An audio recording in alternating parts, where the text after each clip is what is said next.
saada taevane vägi just nüüd. See on väga armas laul ja ma olen väga tänulik selle eest. Kuidas me tunneme endid neil ülestõusmispühadel aastal 2021? Kas me tunneme seda taevast väge? Kui rõõmsad me oleme? Kas sa laulad oma kodus rõõmulaule ka väljaspool teenistuse aegu? Me teame, meie maailm ägab. Kuid mida teevad kristlased?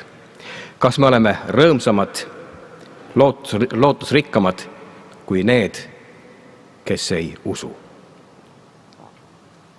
Vaatame täna, kuidas tundsid end Jeesuse jüngrid pärast oma issanda ülestõusmist. Nagu võime lugeda Luuka evangeeliumi 24. peatükist, oli ka jüngrite hinges ikkagi veel palju leina, mõistmatust ja segadust. Naised olid haual näinud inglite nägemust, kes ütelnud issanda elavat. Siis läinud mõningad jüngritest hauale ja leidnud, et asi olnud nõnda, nagu naised rääkinud, aga teda ennast nad ei leidnud. Kas me suudame üldse ette kujutada tundeid, mis jüngrite hinges neil aegadel valitsesid? Kas ta tõesti elab? Kuidas on see võimalik? Ta löödi ju risti. Ta võeti ristilt maha, maeti hauda ning ka kivi veeretati haua ette. Mõned neist olid otsesed tunnistajad olnud. Olukord pidi ju nõnda hull olema, et 2 nende seast ei pidanud enam vastu ja otsustasid kõige selle keskelt minema minna, valides oma sihtmärgiks Emmause. Aga siis olid needsamad 2 veel õhtul hilja tagasi pöördunud, jutustades oma imelisest kohtumisest issandaga ja kuidas nad tema leivamurdmisest olid ära tulnud. Kas te olete aga tähele pannud, et veel enne nende 2 juttu oli jüngrite seas ka midagi juhtunud? Tundub, et need 2 Emmause tee rändurit ei leia eest enam üldsegi mitte kurva näoga ega heitunud inimesed, vaid ühe rõõmsa usklike hulga. Sest enne, kui need 2 oma suu lahti saavad teha, teatatakse neile õhinaga järgmist. Issand on tõesti üles tõusnud ja Siimonale ilmunud. Issand oli Siimonale ilmunud. See oli olnud nõnda tõsine ja oluline fakt, et selle võtab ära märkida ka apostel Paulus oma esimeses kirjas korintlastele 15. peatükis, kus ta kirjeldab Jeesuse ülestõusmist järgmiselt. Aga nüüd ma teen teile, vennad, teatavaks evangeeliumi, mida ma teile olen kuulutanud, mille te ka olete vastu võtnud, milles te ka seisate ja mille läbi te ka pääsete. Kas te peate kinni sõnadest, millega ma teile evangeeliumi kuulutasin? Muidu olete küll ilmaasjata saanud usklikuks. Ma olen teile ju kõigepealt edasi andnud seda, mida ma ka ise olen vastu võtnud, et Kristus suri meie pattude eest, nagu on kirjutatud pühades kirjades, ja et ta maeti maha ja äratati 3. päeval üles pühade kirjade järgi. Ja et ta näitas ennast Keefasele. Seejärel neile 12, seejärel näitas ta ennast ühtaegu enam kui 500 vennale. Ta näitas ennast Keefasele ehk Siimon Peetrusele. Miks on Peetruse kohtumine küll siin aga nõnda suure tähtsusega? Aga kas pole, et teades Peetruse salgamist, tundus selline asi küll viimane olevat, mis juhtuda võinuks. Kuid teisalt rääkis just kõik see tolle kasuks, et keegi muu kui Kristus ise on tõepoolest üles tõusnud. Sest kes teine veel nõnda talitaks, et oma esimeseks kohtumiseks jüngritega valiks kohtumise oma salgajaga. Ja seda kaugeltki mitte kättemaksu eesmärgil. Jeesus oli ju Peetrusele ette kuulutanud, et too teda salgama saab. Samuti ka Juudasele, et too tema ära annab. Mis vahe on aga Juudase teol ja Peetruse salgamisel? Juudas nimelt müüs Jeesuse maha, vahetas ta välja selle maise vastu. Kuid Peetrus, tema vaid salgas. Jah, ma ütlen seda just nõnda, tema vaid salgas. Küllap ta võis mõelda või tunnetada seal lõkke juures, et salgamine sellises olukorras ei oma nii suurt tähtsust. Peaasi, et ma võin Jeesuse lähedal olla ja olukorda jälgida. Eesmärk pühitseb abinõu, öeldakse meie tänapäeva maailmas selle kohta. Oli see olnud ju vaid üks teenija tüdruk, kes ta esialgu ära tundis. Pealegi, ma kipun arvama, et kõigist jüngreist oleks just Peetrus olnud valmis Jeesuse eest oma elu andma. Niivõrd palju armastas ta teda. Me mäletame ju intsidenti Getsemani aias. Ta oli olnud see ainuke, kes sõjameeste ees oma issanda kaitseks mõõga haaras ja sõjasulase Malkuse kõrva ära raius. Mõtlemata seejuures, mis need sõjamehed tema enesega teha võinuks. Selliselt võis mõelda Peetrus, kuid Jeesus teadis paremini, sest tema tunneb meid inimlapsi paremini, kui me ise arvame end tundvat. Niisiis on äraandmisel ja salgamisel vahe sees. Mõelgem aga hetkeks, kas meie pole Jeesust salanud. Kas või siis, kui me end rohkem usaldame kui teda. Või kui me teeme omi plaane, selliseid, millest me issandale isegi rääkinud veel ei ole, ja seejärel palume, et tema neid õnnistaks. Rääkimata neist olukordadest, kus me otseselt teda salgame, maha vaikides tema kohaloleku meie kui uskliku inimese elus. Jah, Jeesus oli peale oma surma ja ülestõusmise ju ka seda ette kuulutanud, et kõik teda maha jätavad. Ometi ei olnud Jeesus ette kuulutanud seda, mis jüngritelt vahetult pärast tema ristisurma saab. Ta ei olnud öelnud jüngritele seal osaduse õhtul, kui ta leiba ja karikat jagas, et sellest pole midagi, et te mu maha jätate, sest ma tõusen ju üles. Ei, ta ei öelnud seda. See kõik kuulus ettevalmistuse ja koolituse juurde. Jeesus ei kuulutanud Peetrusele ka seda, et ta temale andeks saab andma. Mis pärast? Ma arvan, et ka see oli kasvatuslikel eesmärkidel. Jumal laseb meid teinekord mitmetes asjades ebaõnnestuda, et me teaksime, kui väga me vajame tema armu, andestust ja halastust. Issand voolib meid alanduse läbi. Ja kas pole, et andeks antu armastus on hulga suurem kui see, kes andestamist ei vaja. Siiski üht asja oli Jeesus Peetrusele ette öelnud. Nimelt Luuka 22:32 ütleb issand, aga mina olen sinu pärast Jumalat palunud, et su usk ära ei lõpeks. Mispeale Peetrus vastab, et ta on valmis minema issandaga nii hästi vangi kui surma. Jeesus ütleb aga, et enne kui kukk saab laulma, on Peetrus teda 3 korda ära salanud.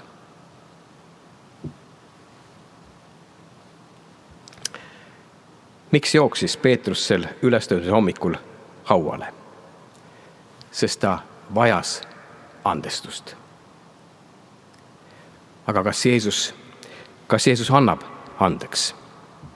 Mu armsad, oleks Peetrus selles kahelnud, oleks ta suund hoopistükkis teine olnud sellel hommikul.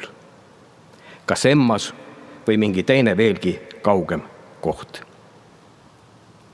Aga midagi pidi olema Jeesuse pilgus, kui ta Peetrust seal lõkke juures nägi,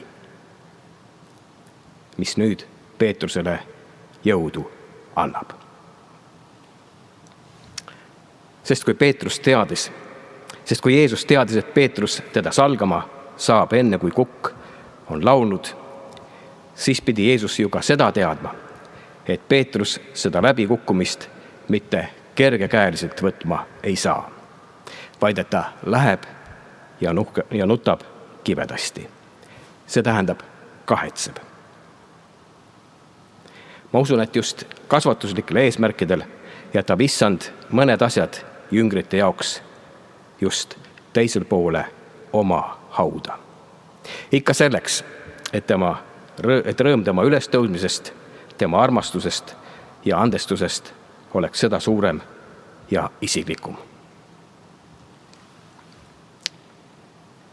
Niisiis, üksjagu suur rõõm pidi valitsema selles paigas, kuhu 2 Emmause tee meest sisenesid. Jeesus on üles tõusnud ja veel Peetrusele on andestatud, sest miks muidu Jeesus talle esimesena ilmus. Ja milline pidi rõõm olema siis, kui need 2 nüüd oma elamustest jutustada võtsid. Ja siis seisab üles tõusnud Jeesus korraga ise nende keskel. Seisab ja ütleb neile, rahu olgu teile. Milline rõõmupidu võis nüüd küll alles alata. Aga kas ikka algas? Luuka 24:37 ütleb, nemad kohkusid ja lõid kartma ning arvasid vaimu nägevat. Jah, see ei olnud mitte esimene kord, kui nad Jeesust pole ära tundnud. Küllap me mäletame, kui Jeesus ükskord 4. öövahitunnil oma jüngritele, kui nad paadiga merel lainete käes hädas olid, vee peal kõndides ligines. Nähes Jeesust tookord kõndimas ja lähenemas, ütlesid nad, see on tont, ja nad otse kisendasid hirmu pärast. Arvata võib, et sel korral ei kisenda küll keegi. Ennemini võtab maad vaikus. Rõõm on kadunud, jututuju kusagile haihtunud ja asemele on asunud hirm. Siiski vähemalt üks oluline erinevus on siin 2 sündmuse vahel. Nimelt jüngrid ei näe enam Jeesusest tonti, küll aga vaimu. Ometi võtab see ära nende rõõmu ja julguse. Kuid Jeesus on seal selleks, et seda neile taas pakkuda, et seda rõõmu ja julgust neile tagasi anda. Mida läheb aga tarvis üheks tõeliseks rõõmuks ja julguseks? Seda ka siis, kui paistab, et üksi Jeesuse nägemisest ei piisa.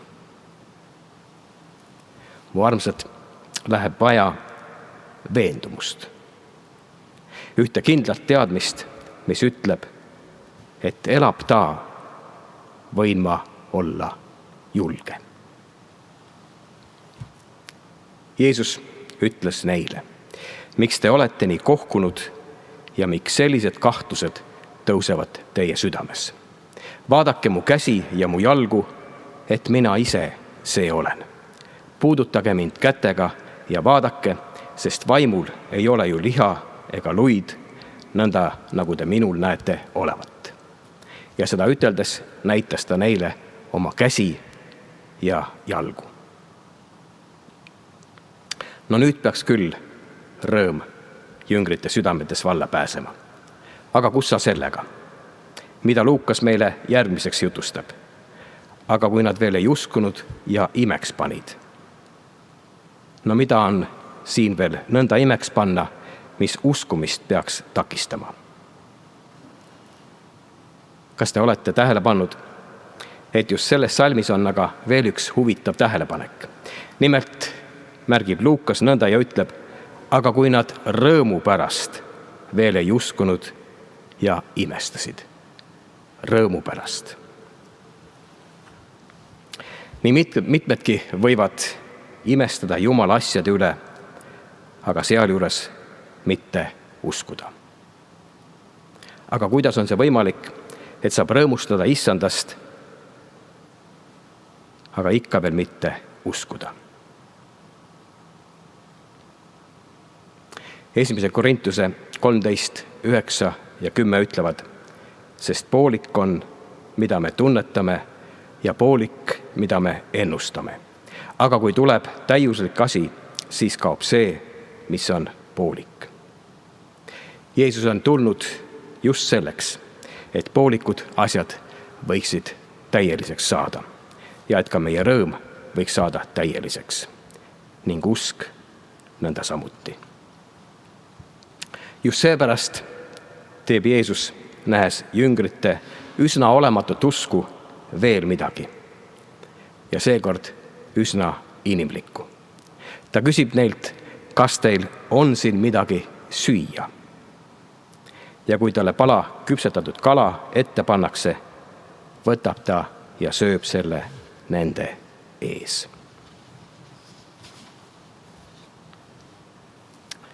Kas me näeme, armsad, kuidas issand oma nõdra usulisi, see tähendab ka meid, kohelda võtab.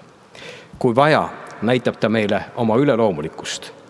Just seda tegi ta tookord tormisel merel, seda vaigistades. Kui aga läheb tarvis, annab ta end tunda läbi lihtsa inimlikkuse. Seda ikka selleks, et me teda ära tunneksime. Teda ennast ning unustaksime tondid seejuures. Heebrea kirja 4. peatüki salmid 14 ja 15 ütlevad, et meil nüüd on suur ülempreester Jeesus, Jumala poeg, kes on läbinud taevad, siis hoidkem kinni usust, mida me tunnistame. Sest meil pole niisugune ülempreester, kes ei suuda kaasa tunda meie nõtrusele, vaid selline, kes on olnud kõigiti kiusatud otse kui meie ja siiski ilma patuta. Täna oleme me näinud meie tõelist ülempreestrit Jeesust. Jeesust, kel oli kaastunne oma jüngrite nõtrustega ja kel on kaastunne ka meie nõtruste suhtes. Ja kes teeb kõike selleks, et me teda näeksime ja seejuures rahu omandaksime. Sellise rahu, mis toob õige rõõmu ja julguse. 1960. aastate lõpp oli Ameerikas raske aeg. Majanduslik ebakindlus, Vietnami sõda, rassilised pinged, narkootikumid, sellised õpetused nagu Jumal on surnud, mis levisid haridusringkondades. Ühesõnaga oli üsna samasugune ärev aeg nagu praegu. Kõik need mured rõhusid Bill ja Gloria Keiserit. Nad kahtlesid, kas tuua sellesse maailma veel üks laps. Kuid siis ühel õhtul pärast ühe Billi sõbra lihtsalt palvet nende pärast tundsid nad mõlemad, et püha vaim oli oma elustava väega neile appi tulnud. Juulikuus 1970 sündis neile terve poisslaps. Inspireerituna oma poja sünni imest sündis pool aastat hiljem, 71. aastal laul Because he lives, et elab ta. See laul kinnitab selget lootust, mis usklikel on Kristuses Jeesuses. Keisrid ütlevad, Kristuse ülestõusmine sai tõeliseks. See kehtib kõigis olukordades, ka tulevases maailmas. Jumalal on oma plaan. Elu võidab. Kui me oma lootuse paneme Issandale, siis me oleme võitjad. Mis siis, kui maailm lendaks homme õhku? Meie eesmärk, elu ja tulevik ei sõltu olukordadest. See on selle laulu mõte. Pöörame korraks tähelepanu neile sõnadele. Jumala poeg, kel nimeks Jeesus, tõi meile armu ja andestust. Ta elas, suri, mind ostes vabaks. Ta tühi haud nüüd tõendab, päästja elab veel. Ja refrään ütleb, et elab ta, tohin olla julge. Et elab ta, on läinud kõik hirm. Ma tean, et hoiab ta mind ööl ja päeval. Seepärast väärt on elada, et elab ta. Selle laulu viimase salmi kirjutas Gloria selleks, et see laul võiks omada ühte teatud perspektiivi, ehk et ta ise midagi sellist sel ajal ei kogenud. Ja see viimane salm ütleb, lähen üle jõe ma ühel päeval, seal peetav võitlus on viimane. Ja kui siis surmgi teed andnud võidul, ma silman valgussära, tean, ta elab veel. Kui Gloria isa järsku suri, sai see viimane salm talle väga eluliseks. Ja ta ütleb, ülestõusmise tõde sai korraga valatud mu südamesse ja ma võisin kuulda oma isa ütlemas, olla ihust ära tähendab olla ühes Issandaga. Just taoliselt isiklik on see laul. Mu armsad, kuidas me tunneme ennast tänapäeva maailmas? Kas me oleme julged, kuna meie Issand elab? Jah, me võime olla julged, sest ta on ka meie vägev ülempreester ja ta palub meie eest. Läki siis julgusega armutrooni ette, kus me saame abi õigeks ajaks. Aamen. Me palvetame. Meie püha Isa, me täname sind, et see vägi, mis vabastas su poja ristilt, et see vägi kannab ka meid. Me täname, et me võime elada selles ajas teispool ülestõusmist ja olla kindlad selles, et sina elad ja sina valitsed. Issand, ilmuta end meile igal päeval oma sõna, palve, kõige kaudu ja aita, et me võiksime järgida sind kõhklemata. Ja võiksime laulda ikka nii, et elad sa, võin ma olla julge. Issand, aita, et kõigi südametest võiks kaduda hirm ja võiks olla see kindel veendumus, et sina, Issand, oled üles tõusnud.